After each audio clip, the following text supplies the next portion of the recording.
بسم اللہ الرحمن الرحیم وبہ نستعین وهو خیر ناصر ومعین والصلاة والسلام علی اشرف الانبیاء والمرسلین وعلی آلہ الطیبین الطاہرین المعصومین واللعنۃ الدائمۃ علی اعدائہم اجمعین۔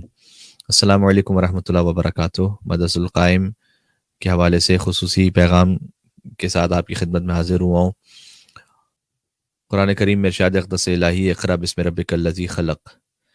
شیخ بہائی نے ایک مقام پر کہا تھا کہ جب کسی کا خط آپ کو موصول ہوتا ہے تو پہلے فقرے سے یہ اندازہ ہو جاتا ہے کہ متکلم کا مزاج کیا ہے۔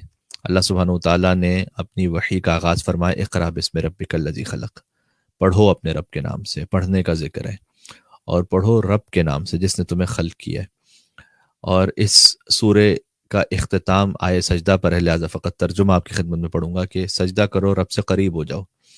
تو حقیقی تعلیم وہ ہے کہ جو رب کے نام سے ہو، اور جس کا آغاز اس رب کے نام سے جس نے خلق کیا، اور جس کا اختتام ہو سجدے پر کہ جو ہمیں رب سے قریب کرتے۔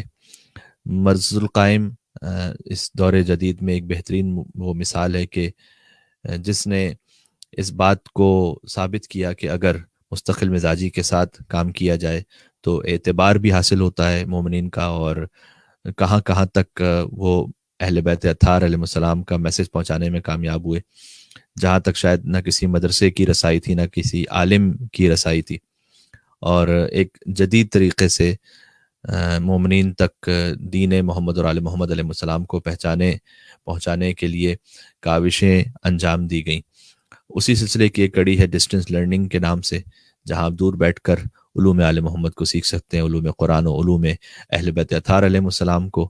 ان کی ٹیم مجھے بہت اچھی لگتی ہے، بہت ڈیڈیکیٹڈ ہے، بہت پرخلوص ہے، اور بہت خلوص کے ساتھ کام کرتے ہیں۔ ہماری ہمیشہ نیک تمنائیں، دعائیں ان کے ساتھ رہی ہیں، اور کراچی جب بھی آنا اور موقع ہوتا ہے تو ان کی خدمت میں حاضر ہوتے ہیں۔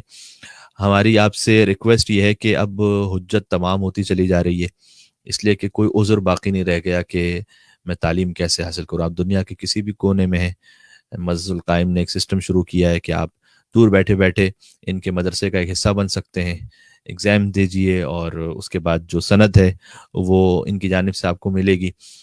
سند وغیرہ تو خیر ایک وہ اعتباری چیز ہوتی ہے، حقیقت میں یہ ہے کہ ہم اپنی زندگیوں کو بہتر بنا سکیں اور علوم محمد اور آل محمد علیہ السلام حاصل کرنے میں کامیاب ہو سکیں اور اس پر عمل کر سکیں انشاءاللہ۔ کیوں یہ ضروری ہے؟ اس لیے کہ دیکھیے حدیث میں ہے کہ رکعتان یصلیہم العالم افضل من 1000 رکعت یصلیھا العابد، کہ وہ 2 رکعتیں کہ جو عالم انجام دے وہ ان 1000 رکعتوں سے بہتر ہے کہ جو عابد پڑھے۔ عالم کا مطلب فقط یہاں پر وہ نہیں کہ جس کے سر پر امامہ ہو یا جس نے ابا قبا پہنی ہوئی ہو۔ عالم یعنی معرفت کے ساتھ فقہی مسائل کو جانتے ہوئے، نماز کی روح کو سمجھتے ہوئے جو نماز پڑھنے والا ہے، وہ 1000 رکعت نماز پڑھنے والے عابد سے بہتر ہے کہ جو معرفت نماز نہیں رکھتا۔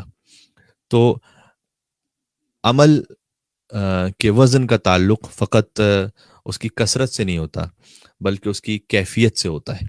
اللہ سبحانہ وتعالیٰ نے کہا ہے کہ وہ الذی خلق الموت والحیات لیبلوکم ایکم احسن عملا، اس نے موت اور حیات کو اس لیے خلق کیا ہے کہ یہ دیکھ سکے کہ تم میں احسن عمل کرنے والا کون ہے۔ اکثر و عملہ نہیں کہا، ہو سکتا ہے کہ عمل بظاہر کم ہو لیکن احسن عمل ہو، اللہ کی بارگاہ میں زیادہ اہمیت رکھتا ہو۔ امیر المومنین کی ایک ضربت علین یوم الخندق افضل من عبادت الثقلین، ایک ضربت ہے لیکن ثقلین کی عبادت سے افضل ہے۔ تو وہ تو معصومین علیہ السلام کا مقام ہے، لیکن ہم اپنے طور پر جو انہی کا حکم ہے کیسے اپنی معرفت کو بڑھا سکتے ہیں؟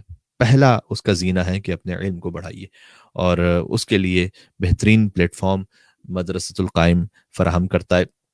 ان فضل العالم علی العابد کا فضل الشمس علی الکواکب، عالم کی فضیلت غیر عالم پر اور عابد پر ایسی ہے، فقط غیر عالم پر نہیں بلکہ عبادت کرنے والے پر۔ ایک عالم ہے کہ جو بظاہر آپ کو اتنی عبادت کرتا ہوا نظر نہ آئے لیکن علم اور معرفت زیادہ رکھتا ہے۔ ایک عابد ہے جو کثرت کے ساتھ نماز پڑھتا ہے، وظائف پڑھتا ہے، لیکن عابد ہے، سمجھ نہیں رکھتا اتنی دین کی۔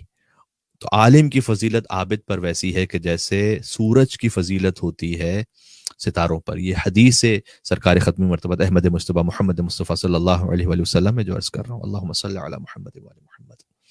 لہذا کوشش کیجئے کہ فقط اپنے علم کی جو تعداد ہے، کثرت ہے، اسے نہ بڑھائیے، بلکہ علم کی جو کیفیت ہے اسے امپروو کیجیے. اور یہ ہو نہیں سکتا جب تک آپ باقاعدہ کسی سسٹم میں نہ پڑھیں. تو بہتر ہے کہ اگر آپ اس تعلیم کو حاصل کیجئے کہ ہم نے ابھی ان کے اساتذہ کے نام لیے، ان کا سٹاف بہت ڈیڈیکیٹڈ ہے، ساتھ میں اور شہر بھر کے، بلکہ اب تو ملک بھر کے اور دنیا بھر کے، کیونکہ ڈسٹنٹ لرننگ ہے تو اس میں پاسبلٹی یہ ہے کہ دنیا بھر کے بہترین اردو سپیکنگ علماء سے آپ درس حاصل کر پائیں گے. اور امام صادق علیہ الصلوۃ والسلام نے یہ ارشاد فرمایا ہے کہ لست احب ان ارى الشاب منکم الا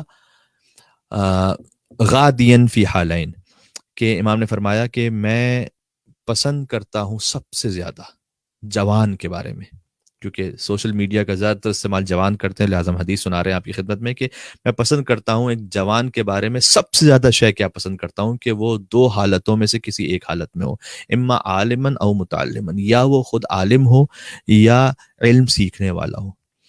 تو جوان کے لیے امام صادق علیہ السلام کو سب سے زیادہ یہ پسند ہے. آپ سے گزارش یہ ہے کہ بالخصوص جو جوان ہیں وہ اپنی زندگیوں میں سے وقت نکالیں. ہم سے قبر میں یہ نہیں پوچھا جائے گا کہ ہمارے پاس موبائل کون سے ماڈل کا تھا اور گاڑی کون سے ماڈل کی تھی. وہ سب بھی آپ حلال سے حاصل کیجیے، اور اگر اس میں بھی نیت خالص ہے اور اللہ کی طرف بڑھنے کی ہے تو وہ کام بھی عبادت ہو سکتا ہے. لیکن بہرحال بنیادی طور پر ہم سے یہ نہیں پوچھا جانے والا کہ میرے پاس نیشنلٹی کون سی تھی، آپ رہ رہے تھے تو 2 کمرے کا مکان تھا یا ہزاروں گز کا محل تھا.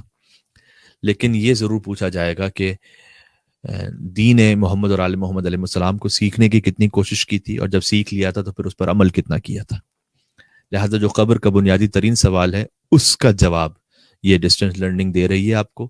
اور امام سید سجاد علیہ السلام نے صحیفہ سجادیہ میں ارشاد فرمایا کہ پروردگار میری زندگی ان کاموں میں مشغول نہ کر دینا کہ جس کا تو قبر میں کوئی سوال نہیں پوچھنے والا. تو وہی بات ہو گئی کہ ہماری زندگیوں میں سے اکثر وقت ان کاموں میں لگا ہوا ہے جس کا کوئی سوال نہ قبر میں ہونے والا نہ قیامت میں. اپنے وقت کو ایسے مینج کیجئے کہ کچھ وہ کام کر سکیں کہ جس کا جواب ہمیں دینا ہے قبر و آخرت میں انشاءاللہ سے.